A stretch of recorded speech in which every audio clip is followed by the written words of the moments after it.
மண்ணை கவ்விய பாஜக, தமிழகம் வரும் அமித்ஷா, வேகமாக நடக்கும் வேலைகள், பரபரப்பான தமிழக தலைகள். மத்திய உள்துறை அமைச்சர் அமித்ஷா வரும் ஆகஸ்ட் 8 மற்றும் 9 ஆகிய தேதிகளில் புதுச்சேரி மற்றும் தமிழகம் என 2 நாள் பயணமாக வருகிறார். அவரது பயணத்தை முன்னிட்டு இரு மாநிலங்களிலும் பாதுகாப்பு ஏற்பாடுகள் தீவிரப்படுத்தப்பட்டுள்ளன. ஆகஸ்ட் 8ஆம் தேதி புதுச்சேரி செல்லும் அமித்ஷா கோரிமேடு காவல் மைதானத்தில் நடைபெறும் நிகழ்ச்சியில் கலந்து கொண்டு புதுச்சேரி காவல்துறைக்கு குடியரசுத் தலைவர் வழங்கும் பிரசிடென்ட்ஸ் கலர்ஸ் விருதை வழங்குகிறார்.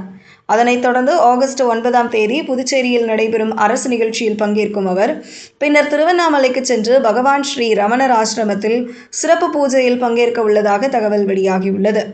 இந்த பயணத்தின் போது தமிழகத்தின் தற்போதைய அரசியல் சூழல், பாஜக அமைப்பு செயல்பாடுகள் மற்றும் எதிர்கால அரசியல் திட்டங்கள் குறித்து கட்சியின் முக்கிய நிர்வாகிகளுடன் அமித்ஷா ஆலோசனை நடத்துவார் என்றும் அரசியல் வட்டாரங்களில் பேசப்படுகிறது. 2026 சட்டப்பேரவை தேர்தலில் தமிழக பாஜக எதிர்பார்த்த வெற்றியை பெறாத நிலையில் தேர்தல் முடிவுகளுக்கு பிறகு கட்சி தலைவர்களை டெல்லியில் அழைத்து அமித்ஷா ஆலோசனை நடத்தியிருக்கிறார். அதன் பின்னர் அவர் முதன்முறையாக தமிழகம் வருவதால் இந்த பயணம் அரசியல் ரீதியாக முக்கியத்துவம் பெற்றுள்ளதாக கூறப்படுகிறது. மேலும் புதுச்சேரியில் அங்குள்ள அரசியல் நிலவரம் மற்றும் அமைச்சரவை தொடர்பான விவகாரங்கள் குறித்தும் அவர் ஆலோசனை நடத்துவார் என தகவல்கள் தெரிவிக்கின்றன. திருவண்ணாமலையில் நடைபெறவுள்ள சந்திப்பில் தமிழக பாஜக நிர்வாகிகளுடன் தேர்தல் தோல்விக்கு பிறகான கட்சி மறுசீரமைப்பு, அமைப்பு வலுப்படுத்துதல் உள்ளிட்ட பல்வேறு அம்சங்கள் குறித்து விவாதிக்கப்படலாம் என்றும் கூறப்படுகிறது.